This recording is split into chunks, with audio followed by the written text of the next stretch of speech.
শায়েখ আহমদুল্লাহ রাসূল সাল্লাল্লাহু আলাইহি সাল্লামের নবুয়তের 40 বছরের পূর্ব সময় অস্বীকার করেছেন। এই মর্মে তিনি মামলা পর্যন্ত গিয়েছেন। আর আমরা এই মুহূর্তে এই ভিডিওতে স্পষ্ট করে দিব যে আসলে মূল বিষয়টা কি এবং এই নিয়ে কেন এত কথা, এত বাড়াবাড়ি এবং তাহেরি সাহেবের মূল উদ্দেশ্যটা কি। প্রথমে এই তাহেরি সাহেবকে বলবো যে আপনার জন্য এটি মানায় না। আপনি শুরু থেকে রাসূল সাল্লাল্লাহু আলাইহি সাল্লামের সাথে গুস্তাকি করেছেন, তিনাকে কটাক্ষ করেছেন। এর প্রধান একটি অংশ হচ্ছে আল্লাহ পাক রব্বুল আলামিন বলেন, ওয়ালিল্লাহি খাযাইনুস সামাওয়াতি ওয়াল আরদি ওয়ালাকিন্নাল মুনাফিকিনা লা ইয়াফকাহুন। এই আয়াতের প্রথমত ব্যাখ্যা হচ্ছে এরকম যে আসমান এবং জমিনের যত ধনভাণ্ডার আছে সব ধনভাণ্ডারের মালিক স্বয়ং আল্লাহ পাক রব্বুল আলামিন, এখানে রাসূল সাল্লাল্লাহু আলাইহি সাল্লাম নয়। এবং সূরাতুল কাউসারের প্রথম আয়াতে আল্লাহ পাক বলেন, ইন্না আ'তাইনাকাল কাউসার, যে নিশ্চয়ই হে নবী আমি তোমাকে কাউসার দান করেছি।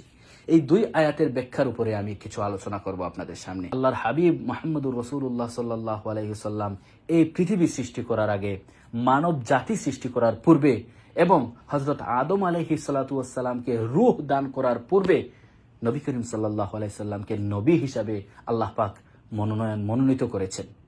তো এই কথা যদি শায়েখ আহমদুল্লাহ অস্বীকার করেন তাহলে আমরা শায়েখ আহমদুল্লাহর পক্ষে নয়। তাহেরি সাহেব, আপনার সমস্যাটা এই জায়গায় নয়, আপনার সমস্যা অন্য জায়গায়। আপনি একটি গানের মধ্যে বলেছিলেন, আল্লাহর দন রাসূলকে দিয়া আল্লাহ গেলেন গায়েব হইয়া, রাসূলের দন খাজায় পাইয়া শুইয়া আছে আজমিরে।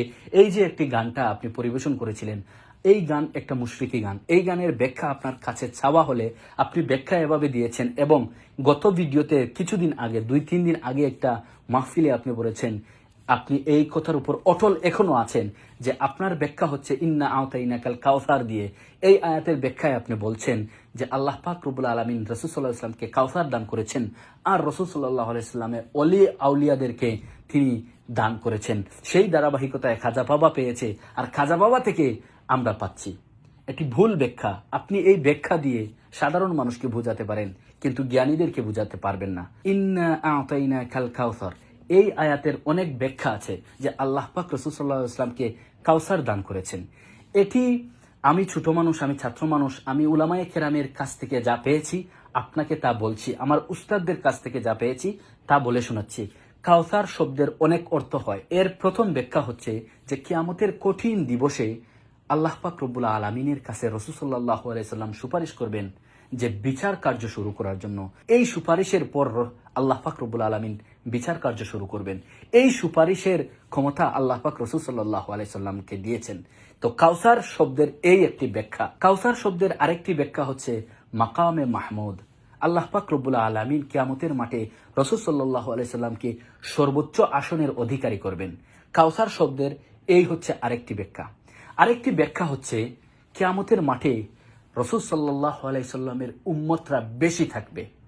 তাহলে দেখুন, এটি হচ্ছে কাউসার শব্দের আরেকটি ব্যাখ্যা। এটি আল্লাহ পাক রব্বুল আলামিন রাসূল সাল্লাল্লাহু আলাইহি সাল্লামকে দান করেছেন। আর সবচেয়ে বড় নেয়ামত কাউসার যেটি দান করেছেন আল্লাহ পাক, সেটি হচ্ছে পবিত্র কুরআনুল কারীম। আল্লাহ পাক রাসূল সাল্লাল্লাহু আলাইহি সাল্লামকে দান করেছেন। এটিও হচ্ছে কাউসার শব্দের আরেকটি ব্যাখ্যা। সম্মানিত তাহেরি সাহেব, আপনি বলছেন যে খাজা বাবাকে দিয়ে দিয়েছেন রাসূল সাল্লাল্লাহু আলাইহি সাল্লামের সব সম্পদ। রাসূল সাল্লাল্লাহু আলাইহি সাল্লাম যদি কিয়ামত দিবসের সুপারিশের অধিকারী হয়ে থাকেন তাহলে এই অধিকার কি খাজা বাবাকে দিয়ে দিয়েছেন? রাসূল সাল্লাল্লাহু আলাইহি সাল্লামের উম্মত যদি কিয়ামত দিবসে বেশি থাকেন তাহলে এই রাসূল সাল্লাল্লাহু আলাইহি সাল্লামের উম্মত আপনি আমি নাকি খাজা বাবার উম্মত আপনি আমি? রাসূল সাল্লাল্লাহু আলাইহি সাল্লামকে কোরআনের মতো এত বড় একটা নিয়ামত আল্লাহ পাক রব্বুল আলামিন দান করেছেন। আপনার ব্যাখ্যা অনুযায়ী খাজা বাবাকে রাসূল সাল্লাল্লাহু আলাইহি সাল্লামকে থেকে ট্রান্সফার করা হয়েছে। তাহলে আপনি বলুন, খাজা বাবা কি কুরআনুল কারীমের এত বড় একটি নিয়ামতের অধিকারী? আপনি বলুন তো, আল্লাহ রাব্বুল আলামিন কিয়ামত দিবসে রাসূল সাল্লাল্লাহু আলাইহি সাল্লামে মাকামে মাহমুদ দান করবেন। আপনি বলেন আপনার গানের ব্যাখ্যা অনুযায়ী খাজা বাবাকে কি আল্লাহ রাব্বুল আলামিন মাকামে মাহমুদ দান করবেন, মানে সর্বোচ্চ আসনের অধিকারী দিবেন? এখন আপনি বলুন, আল্লাহ পাক রব্বুল আলামিন সৃষ্টি করেছেন, আসমান জমিন সৃষ্টি করেছেন, মানব ঝর্ণা পাহাড় নদী সাগর সৃষ্টি করেছেন, 18,000 মাখলুকাত সৃষ্টি করেছেন। তাহলে এই সৃষ্টির যে শক্তি, এই শক্তিকে রাসূল সাল্লাল্লাহু আলাইহি ওয়াসাল্লামকে দিয়েছেন আর রাসূল সাল্লাল্লাহু আলাইহি ওয়াসাল্লামকে খাজা বাবাকে দিয়ে দিয়েছেন। আচ্ছা আপনি বলুন তো, আল্লাহ পাক রব্বুল আলামিন জান্নাত সৃষ্টি করেছেন, জাহান্নাম সৃষ্টি করেছেন। তাহলে এই শক্তি কার? আল্লাহ পাক রব্বুল আলামিনের। এই শক্তি কি জান্নাত জাহান্নামে দেওয়ার ফয়সালা কি রাসূল সাল্লাল্লাহু আলাইহি ওয়াসাল্লামের কাছে আছে? আর সেই রাসূল সাল্লাল্লাহু আলাইহি ওয়াসাল্লাম কি আবার খাজা বাবাকে সেই ফয়সালা দিয়ে দিয়েছেন? তাহলে আপনার গানের ব্যাখ্যা অনুযায়ী যে খাজা বাবার কাছে গেলে কাউসার পাওয়া যাবে, কোরআনের সমস্ত মর্যাদা পাওয়া যাবে, আস্তাগফিরুল্লাহ, কিয়ামত দিবসের সমস্ত শক্তির নিদর্শন পাওয়া যাবে, জান্নাত জাহান্নামের সকল নিদর্শন পাওয়া যাবে, আপনার গানের ব্যাখ্যা অনুযায়ী যে মানুষ, খাবার, সম্পদ, বাচ্চা এবং পৃথিবীতে বসবাসের জন্য যা কিছু প্রয়োজন সবকিছু খাজা বাবার কাছে পাওয়া যাবে।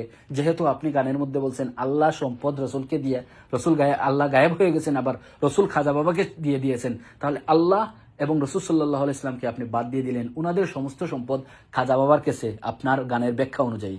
তাহলে বলুন তো দেখি, আপনার এই গান ধারা রসুল সাল্লাল্লাহু আলাইহি ওয়াসাল্লাম আল্লাহ রাব্বুল আলামিনের উপর কত বড় কটূক্তি হতে পারে। এখন আপনি গিয়েছেন মামলা দিবেন শায়েখ আহমদুল্লাহর উপরে এবং আরো উলামায়ে কেরামের উপর মামলা দেওয়ার প্রস্তুতি নিচ্ছেন। মামলা দেওয়ার পরে কি আমরা আঙ্গুল চুষবো? দেন আমার নামও ঢুকাইয়া দিয়েন, আমি সুফিয়ান বিন আমার নামও ঢুকাইয়া দিয়েন। বাংলাদেশের আইনকে আপনি কি মনে করেছেন? আইন কি আপনার আপনার বাপদাদার সম্পত্তি আইন? আপনি এই ভুল একটা তথ্য দিয়ে আপনি মামলার হুমকি দিচ্ছেন। আমরা সঠিক তথ্য দিয়ে আপনি কাউসার শব্দের ভুল ব্যাখ্যা করেছেন এবং আল্লাহ রসুল সাল্লাল্লাহু আলাইহি সাল্লাম এবং আল্লাহকে নিয়ে কটূক্তি করেছেন। এই কটূক্তির দায়ে আপনার উপর আমরা কতটা মামলা করব, এর জন্য প্রস্তুত থাকবেন। আপনি কি মনে করছেন মিয়া? আপনি মুশরিকি গান পরিবেশন করছেন, আপনি শানের নামে বাউল গান গেয়ে উম্মতের মধ্যে আপনি ইমান নিয়ে ছিনিমিনি খেলছেন এবং আপনি কোনো টপিক না পেয়ে হকপন্থী উলামায়ে কেরামের বিরুদ্ধাচরণ করছেন। পাশাপাশি আপনি এই গানের ধারা আল্লাহ পাক রব্বুল আলামিন এবং রাসূল সাল্লাল্লাহু আলাইহি ওয়াসাল্লামের উপর কটূক্তি করেছেন। এর দায়ে আমরাও প্রস্তুত আছি ইনশাআল্লাহ। যদি আপনি কথার মাধ্যমে হোক, আইনের মাধ্যমে হোক, অথবা আপনি যে কোনো মাধ্যমে হোক, আপনি কোনোভাবেই হকের উপরে নেই, এটি আশা করি দর্শকরাও বুঝতে পেরেছে, আপনিও বুঝতে পেরেছেন। আপনাকে নিয়ে ভিডিও করা বা কথা বলা আমি মাঝখানে বন্ধ করে দিয়েছিলাম। আমি কিছু উলামায়ে কেরামের পরামর্শে বা আমরা ধারণা করেছিলাম যে আপনি হয়তো কিছু লেখাপড়া করছেন, আপনি ওই ভুল পথ থেকে ফিরে এসেছেন।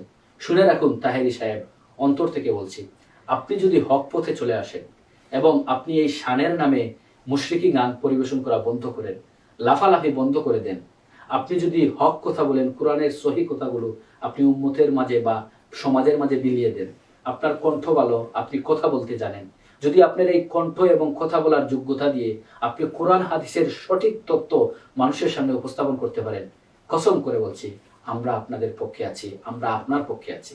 আর আপনি যদি এভাবে শানের নামে বাউল আর ফাউলগিরি করেন, তাহলে আপনার জায়গা বাংলাদেশে নয়। মনে করবেন না যে আপনি ওই কোর্টে গিয়েছেন, ওইখানে সাইবার ট্রাইব্যুনালে গিয়েছেন আর আপনার সাথে দুই একজন উকিল হাঁটাহাঁটি করছে, এর জন্য অনেক বড় কিছু পাওয়ার এসে গেছে। আমাদের জ্ঞানী মানুষরা দেখায় না, জ্ঞানী মানুষরা সময় মতো টান মারে, গজার আসে, বড় বড় রুই কাতলা আসে, বুঝছেন না? আর জ্ঞান যার নাই, মাছ যখন টেপটা গিলতে পারে না তার আগেই টান মারে দেয়, তখন মাছ আর লাগে না। মাছ লাগানোর জন্য ধৈর্য দরকার, সময় মতো টান দরকার। এর জন্য আপনি মনে করবেন না কোর্টে কোর্টে দৌড়াদৌড়ি করলেই যে আমরা ভয় পেয়ে যাবো, এরকম না। বাংলার ছেলে সুফিয়ান বিনের নাম বাংলাদেশে আসবে, দেখা হবে কথার ময়দানে অথবা আইনের ময়দানে অথবা সাইবার ময়দানে, যে ময়দানে চাইবেন সেই ময়দানে আপনার সাথে কথা হবে, সমস্যা নেই। যদি আপনি হক পথে চলে আসেন তাহলে আমরা আপনার সাথে আছি। এই প্রস্তাব আপনাকে দিয়ে ভিডিও শেষ করলাম।